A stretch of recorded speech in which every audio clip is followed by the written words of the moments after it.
Hello दोस्तों, good morning. देवभूमि education Uttarakhand में आप सभी का स्वागत है। फ्रेंड्स, आज की मुख्य अपडेट इस प्रकार से है। पहला है, यहाँ पे आज द्वितीय पुण्यतिथि है श्रीमती इंदिरा हृदय की। 24/3/1941 से 13 जून को इनकी पुण्यतिथि होती है।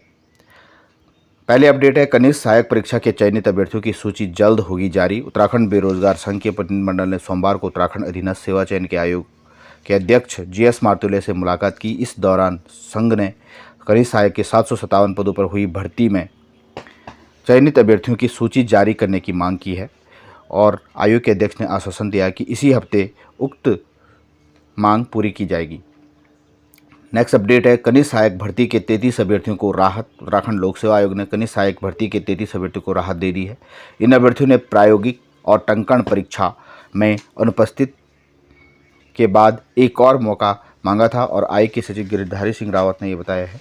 यहाँ पे नोटिफिकेशन इसका जारी कर दिया गया है और अब टंकण परीक्षा 14 जून को केंद्र में ले जाना होगा स्वघोषणा पत्र। नहीं मिली बंद दरोगा भर्ती परीक्षा देने की अनुमति। ट्रेनी सिपाहियों में रोष। हाल ही में भर्ती हुए सिपाहियों को बंद दरोगा भर्ती परीक्षा में सम्मिलित होने की अनुमति न मिलने से रोष व्यक्त है। कई ट्रेनी पुलिस सिपाहियों ने इसके लिए लिखित अनुमति मांगी थी, लेकिन पुलिस मुख्यालय ने ट्रेनिंग बाधित होने को आधार बनाकर इस पर रोक लगा दी। ऐसे में कई सिपाहियों के ट्रेनिंग छोड़ने की बात भी सामने आ रही है। हालांकि अब पुलिस मुख्यालय ने इस तरह की बात से इनकार किया है। 7 सालों के अंतराल के बाद इस बार 1425 सिपाही उत्तराखंड को मिले हैं। इन्हें मुख्यमंत्री पुष्कर सिंह धामी ने नियुक्ति पत्र दिया था। इस बीच रविवार को बंद दरोगा भर्ती परीक्षा हुई। इसमें शामिल होने के लिए कई ट्रेनी सिपाहियों ने अपने ट्रेनिंग सेंटर प्रमुख से अनुमति मांगी थी। ऐसे कुछ प्रार्थना पत्र पुलिस मुख्यालय भी पहुंचे थे, मगर पिछले दिनों IG कार्मिक बिम्मी सचदेवा की ओर से इस पर रोक का आदेश जारी कर दिया गया था। ऐसे में ट्रेनिंग कर रहे इन सिपाहियों में नाराज़गी पैदा होगी। रविवार को परीक्षा के दिन चर्चा रही। कई ट्रेनी सिपाहियाँ ट्रेनिंग छोड़ दी है। इस मामले में DGP अशोक कुमार ने बताया, इस तरह का कोई मामला संज्ञान में नहीं आया है। नियमानुसार ट्रेनिंग करते हुए दूसरी परीक्षा में भाग लेने की अनुमति नहीं दी जाती है। एक बार ट्रेनिंग पूरी हो जाने के बाद वह संबंधित पद से ऊपर वाले ग्रेड पे के पद की परीक्षा दे सकते हैं। यदि ट्रेनिंग के दौरान किसी दूसरी परीक्षा की अनुमति दी जाती है तो ट्रेनिंग बाधित हो जाएगी। नेक्स्ट अपडेट है, सिविल सेवा परीक्षा का रिजल्ट जारी। 14,624 अभ्यर्थियों ने की पहली सीढ़ी पार। प्रारंभिक परीक्षा 2023 का परिणाम जारी। IAS IPS सहित सरकार के विभिन्न विभागों में वरिष्ठ अधिकारी बनने के सपना देखने वाले 14,000 अभ्यर्थियों ने लोक सेवा आयोग, केंद्रीय लोक सेवा आयोग UPSC की सिविल सेवा परीक्षा 2023 पास कर ली है। आयोग ने सोमवार को इसका परिणाम जारी किया और जिसकी परीक्षा 28 मई को है। मात्र 14 दिन में ये रिजल्ट जारी कर दिया गया है। कट ऑफ आखिरी परिणाम के बाद आएगी। कट ऑफ अंक उत्तर कुंजी आयोग की वेबसाइट पर 2023 की प्रक्रिया पूर्ण होने के बाद जारी की जाएगी। नेक्स्ट अपडेट है, प्रोफेसर JMS राणा को उत्तराखंड लोक सेवा आयोग की कमान। उत्तराखंड लोक सेवा आयोग के अध्यक्ष की पद की जिम्मेदारी सरकार ने आयोग के सदस्य प्रोफेसर जगमोहन सिंह राणा को सौंप दी है और कार्मिक विभाग ने इसका आदेश जारी कर दिया है। दरअसल राज्य लोक सेवा आयोग के अध्यक्ष डॉक्टर राकेश कुमार ने अपने पद से इस्तीफा दे दिया। इसके बाद भर्तियों का विशेष अभियान चला रहे आयोग के अध्यक्ष की कुर्सी खाली पड़ी है। सोमवार को सचिव कार्मिक शैलेश बोगोली ने आयोग के सदस्य डॉक्टर राणा को अपने पदीय दायित्वों के साथ साथ अध्यक्ष पद की भी जिम्मेदारी सौंपने का आदेश जारी कर दिया है। नौकरी में आरक्षण बहाली के आंदोलन को दिया समर्थन। राज्य आंदोलनकारी और आश्रितों के लिए 10% क्षैतिज आरक्षण बहाली के लिए चल रहे आंदोलन को राज्य आंदोलनकारी संयुक्त समिति ने समर्थन दिया है।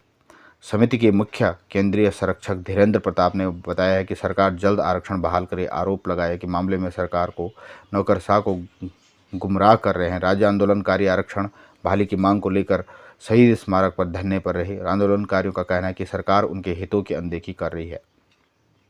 नेक्स्ट अपडेट है, UK SSSC की स्पेशल अपील खारिज। एकल पीठ का आदेश सही। हाईकोर्ट ने UK SSSC की स्पेशल अपील को खारिज करते हुए एकल पीठ के आदेश को सही ठहराया है।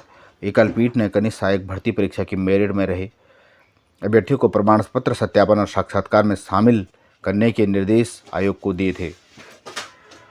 नेक्स्ट अपडेट है, G20 देशों ने अपनाया भारत का वसुधैव कुटुंबकम। सभी देशों की चुनौतियों से एक ही परिवार की तरह पार करने के प्रस्ताव पर बनी सहमति। दुनिया की अर्थव्यवस्था में अहम भूमिका निभाने वाले G20 देशों के विकास मंत्रियों ने सोमवार को भारत के वसुधैव कुटुंब को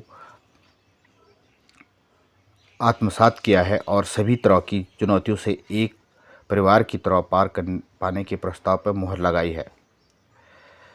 नेक्स्ट अपडेट है, खुदरा महंगाई 25 माह में सबसे कम।